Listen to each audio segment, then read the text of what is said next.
There is a door in your life that has been swollen shut for months. You stopped trying the handle a while ago. You started walking around it instead, telling yourself the room behind it never mattered anyway, that whatever you left in there could stay in there. And then, without asking permission, without any warning at all, something shifts in the frame. The wood that would not budge an inch back in June finally gives. Somewhere in the structure of your life, a beam that has been holding pressure for months quietly lets go, and the room on the other side becomes visible again, whether you were ready to look at it or not. This is not a metaphor you can afford to skip past. 4 very specific signs are moving through the architecture of this week, and if you have felt strange, restless, oddly wide awake at 3 in the morning for no reason you can name, you are already standing closer to that door than you think. Maybe you have caught yourself staring at a wall mid-conversation, half listening because some other part of you was busy registering a change no one else in the room could feel yet. Stay with this, because what breaks open today does not usually ask twice. Here is why this week feels different from the 10 that came before it. For most of this year, 3 of the slowest moving planets in the sky have been drifting toward each other from 3 completely separate directions, like scaffolding going up around a building nobody asked to renovate. One of them sits in the sign of thought, speech, and nerve endings. Another sits in the sign of raw instinct and first impulse. The third sits in the sign of systems, groups, and inherited structures. On their own, each moves so slowly you would barely notice a shift across an entire year. But this month, for the first time since 1922, before your grandparents were making their own decisions about which doors to walk through, these 3 lock into a near-perfect geometric relationship with one another. Astrologers call the shape a grand trine.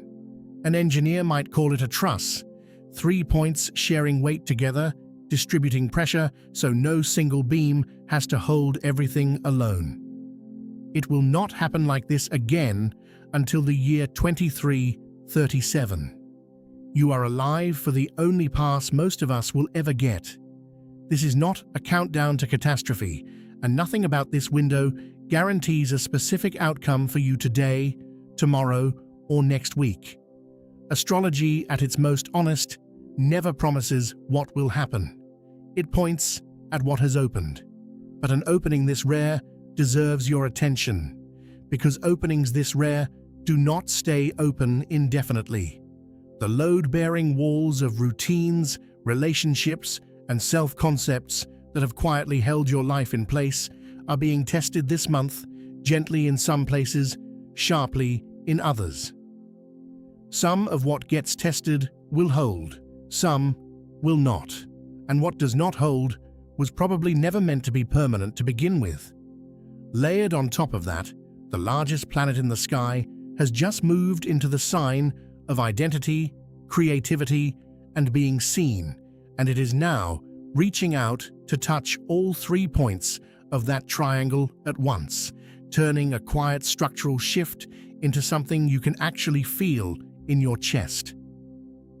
Meanwhile, the planet of thought has spent the better part of this month moving backward through the sign of memory and home, which is likely why so many of you have been reliving old conversations, old rooms, old versions of people you used to be.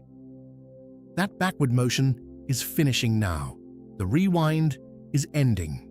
And when a rewind ends, playback resumes at a speed most people are not braced for. One more piece of this matters before we get to the signs themselves. Around the same days, that triangle locks into place.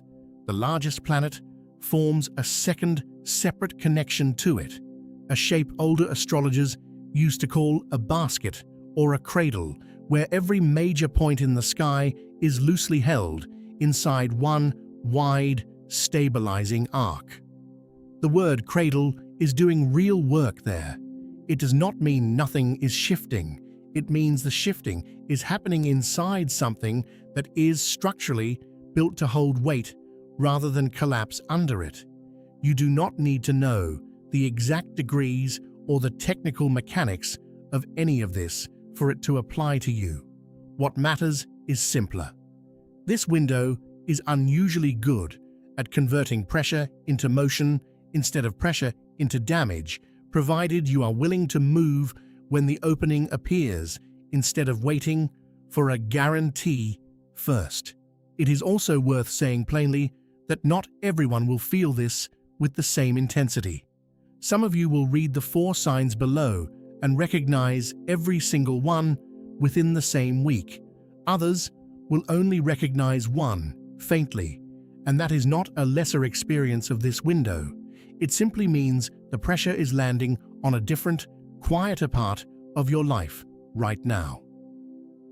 There is no version of this that skips you entirely.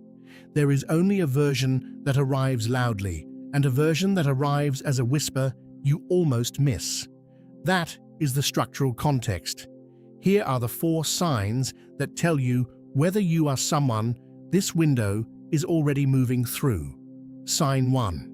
Something you believed was a permanent limit quietly stops being true. Maybe it was a belief about how much you could handle before you broke. Maybe it was a story about what kind of person gets the good outcome and what kind of person does not. Maybe it was simpler than that, a version of "this is not something I do," repeated so many times it hardened into architecture. For months, maybe years, that belief has worked like a ceiling in a room you spend most of your time in. You could stand up straight in there. You could even reach a little. But somewhere above your head, invisible, was a line you did not cross, because some part of you decided long ago that the line was load-bearing, that pushing past it might bring the whole structure down. Here is what the current alignment does and why it behaves differently from ordinary growth or ordinary optimism. It does not ask you to slowly chip away at that ceiling over months of effort. It applies pressure from several directions at once until the ceiling simply gives. Not because you finally worked hard enough to deserve it, but because the pressure holding it in place from the outside has changed, and what felt immovable in June is structurally different now. You will know this sign is active when something that used to require enormous effort suddenly requires none. A conversation you rehearsed in your head for weeks comes out of your mouth in 4 plain sentences without the speech you prepared. A decision you have circled for months resolves itself in the time it takes to boil water.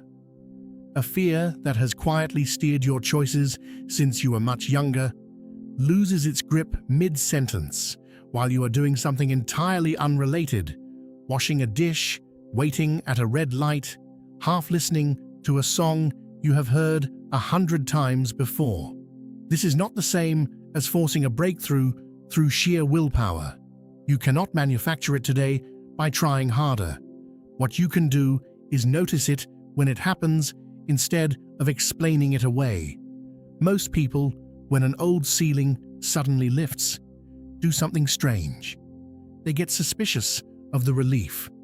They assume it will not last, so they brace for the ceiling to come back down, and in bracing, they rebuild it themselves out of pure habit. Do not do that this week. If something that has felt heavy for a long time suddenly feels light, resist the urge to go looking for the catch. There is a very specific texture to this sign that people miss because they expect breakthroughs to feel triumphant, cinematic, obviously significant.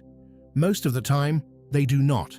Most of the time, the ceiling lifts quietly, almost anticlimactically, and you only recognize it in hindsight, 3 days later, when you notice you have not thought about the old limitation once, when normally it would have crossed your mind 5 or 6 times by now.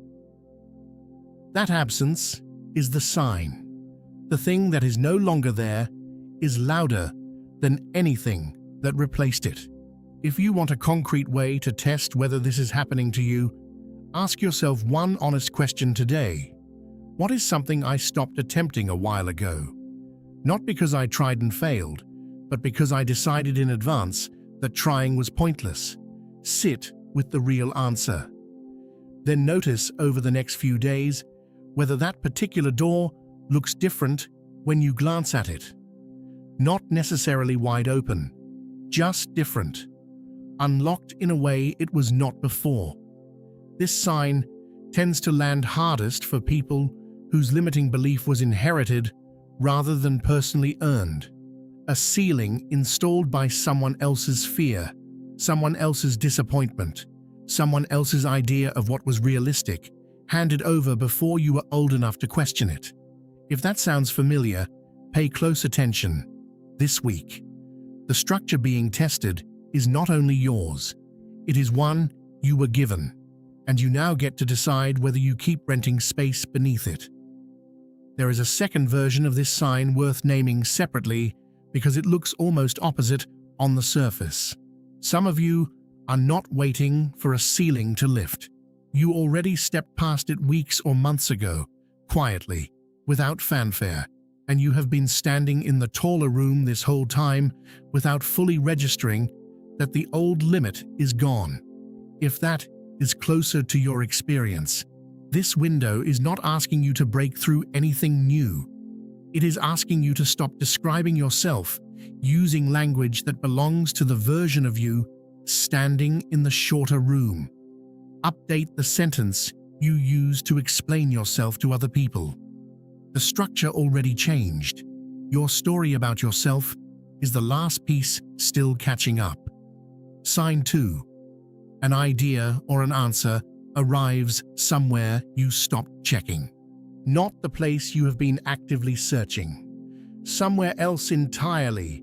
A doorway you gave up on. A channel you muted because nothing ever came through it. This sign is quieter than the first one and easier to dismiss because it rarely announces itself as important.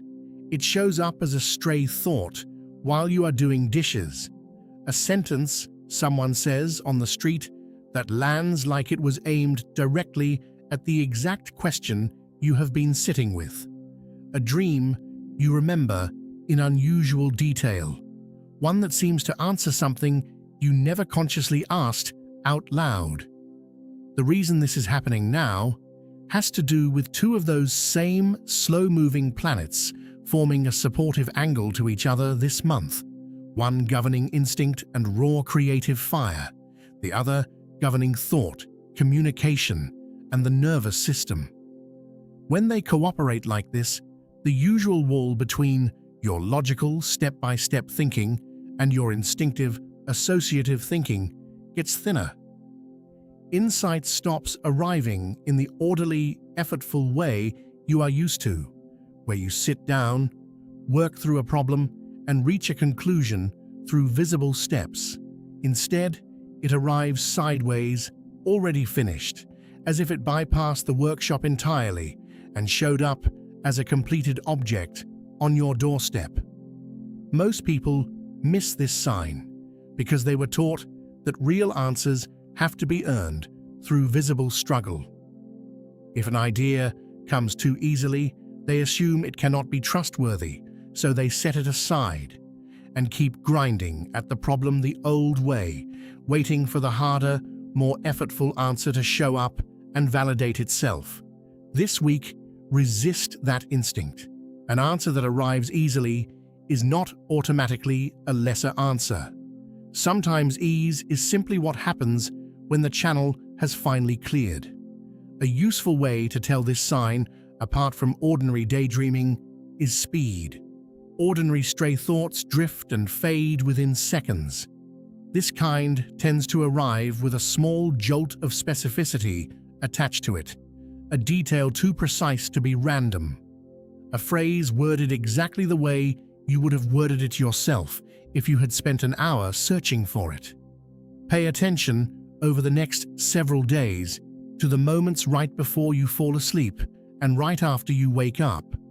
Those threshold states, neither fully in ordinary waking thought nor fully in dream, tend to be where this sign shows up most vividly this month. Keep something nearby to write on.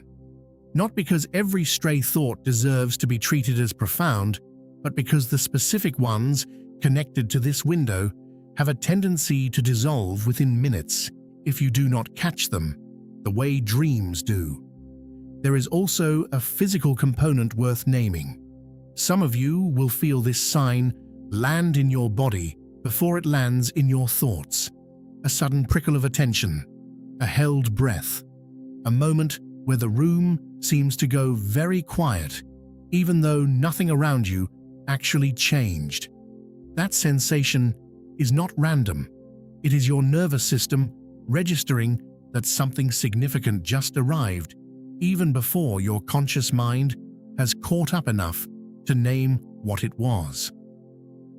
When that happens, stop what you are doing for 30 seconds. Do not immediately reach for your phone to distract from it. Let the sensation finish.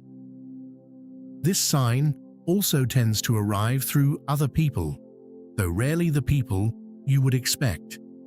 A stranger's offhand comment, a comment left under an unrelated video, a conversation with someone you see only once or twice a year, who happens to say the one sentence you needed to hear without any idea of the weight it carried for you. If someone unexpected reaches out to you this week, or if you feel an unusual pull to reach out to someone you have not spoken with in a long time, follow it. The timing is not incidental. One caution worth naming honestly. An idea arriving easily does not automatically mean it is correct, and this window is not a substitute for ordinary judgment. What it does mean is that the idea deserves a real hearing instead of an automatic dismissal just because it did not cost you enough effort to feel earned. Write it down. Let it sit for a day or two next to your ordinary, effortful thinking. If it still holds up once the initial spark fades, that is a very different thing from a fleeting impulse, and it is worth treating accordingly. Sign 3. You feel pulled in two directions that both feel like you.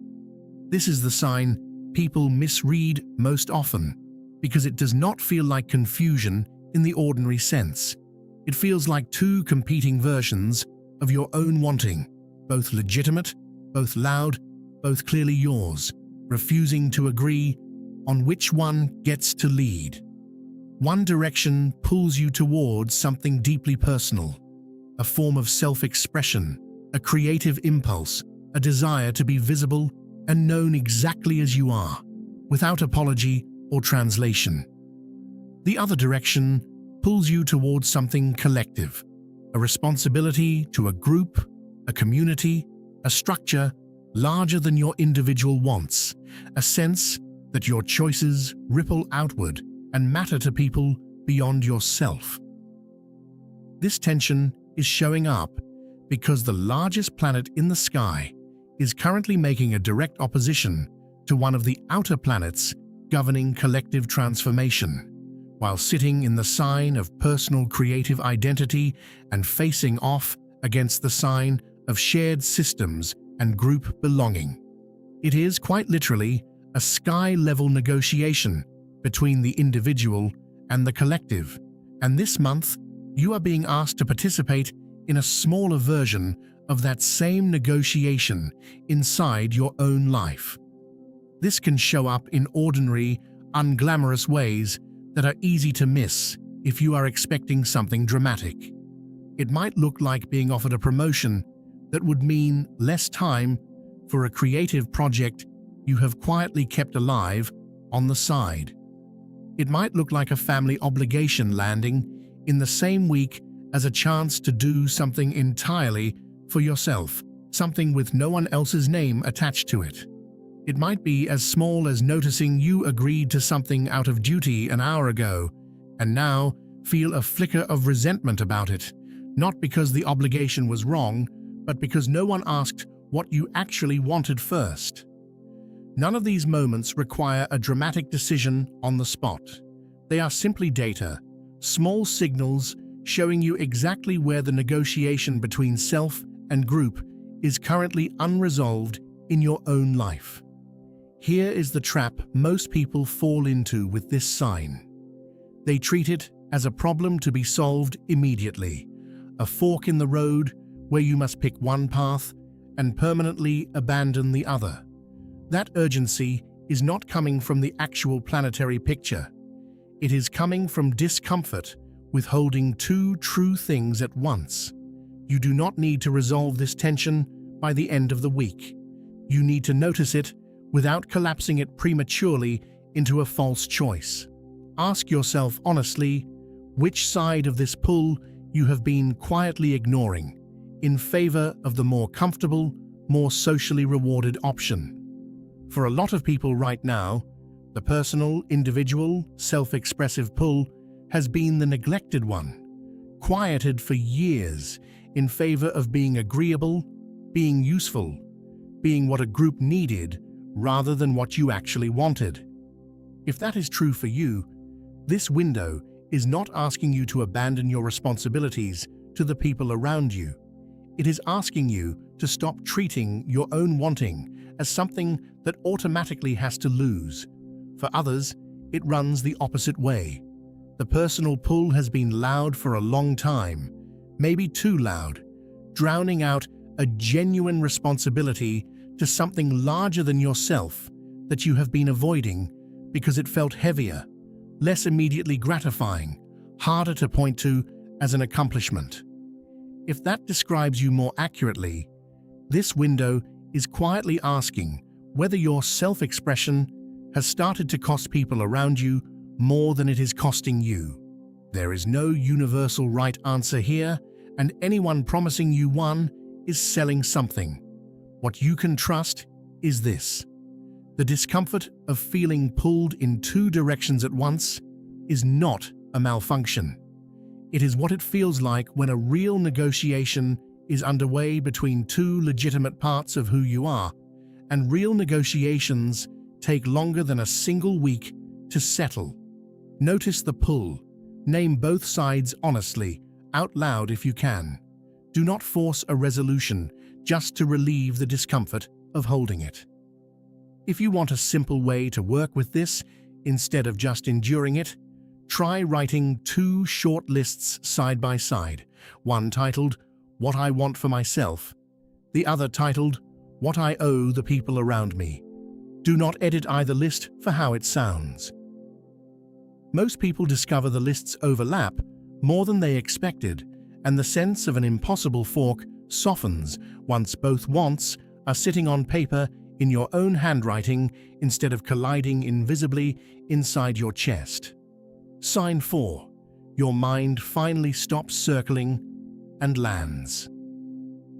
For roughly the past 3 weeks, the planet governing thought and communication has been moving backward through the sign associated with memory, home, and emotional roots, which tends to pull attention toward the past, whether you invited it or not.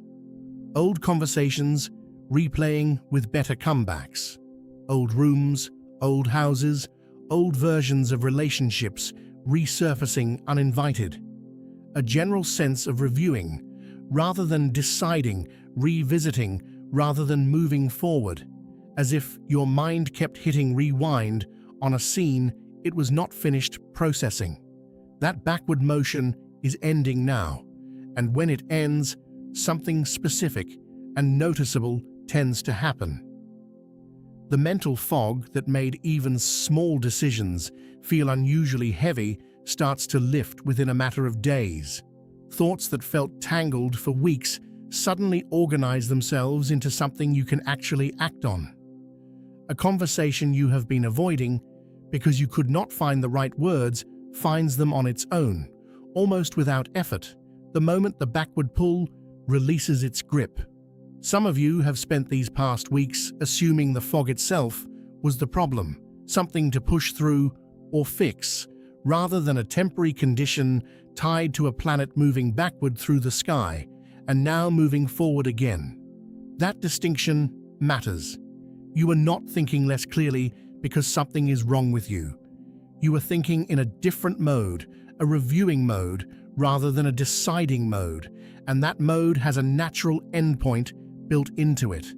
This is one of the few signs on this list with an actual expiration date attached to it in the sky, which is part of why it tends to resolve so cleanly once it lifts.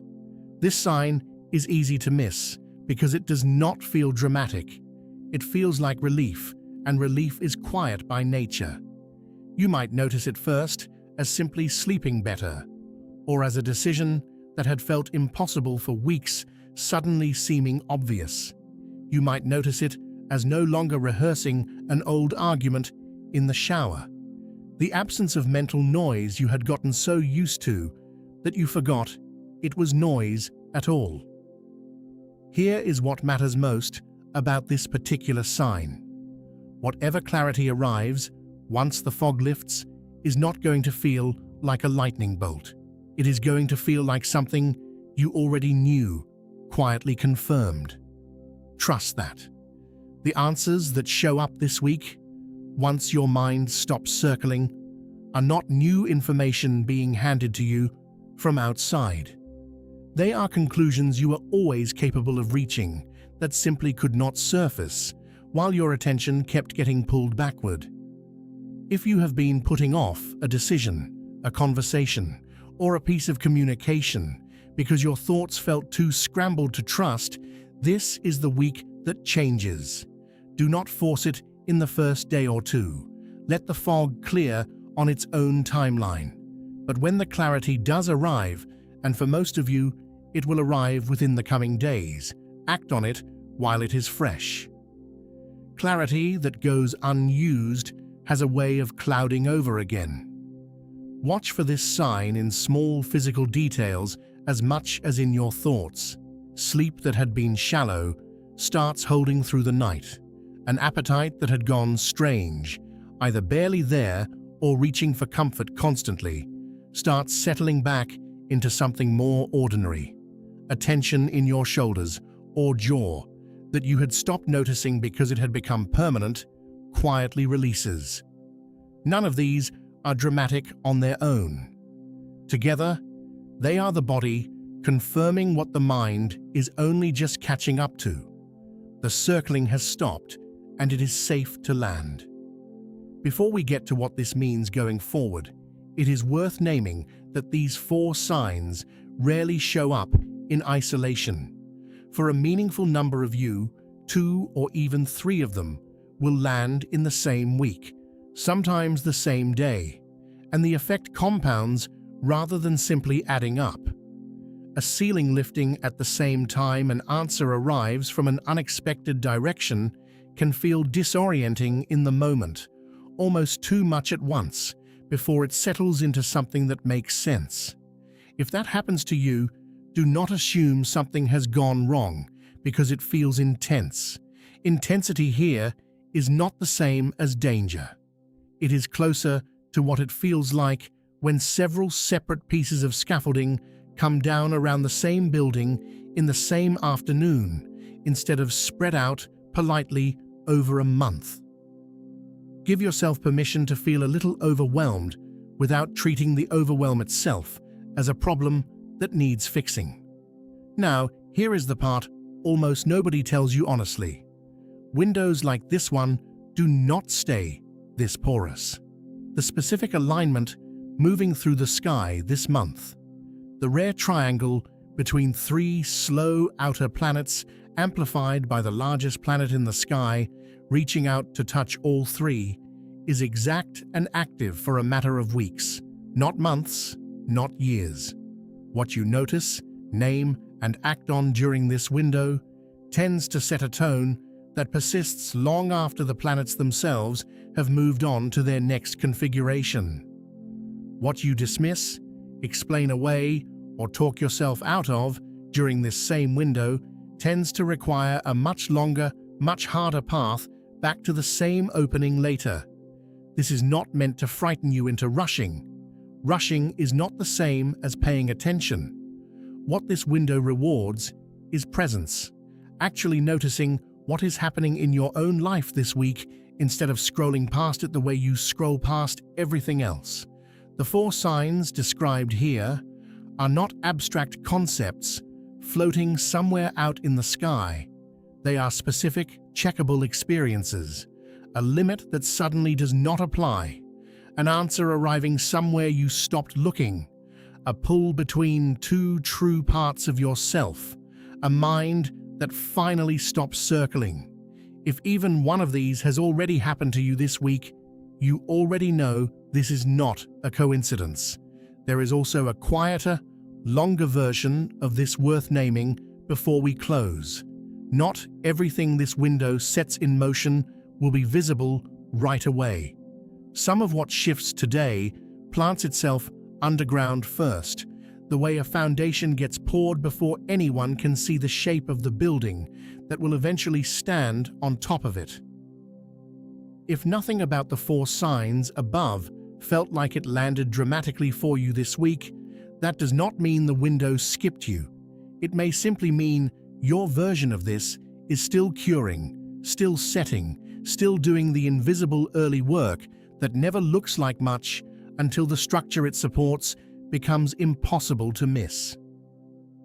Give it time before deciding nothing happened at all, because some of the most important shifts are the slowest to surface.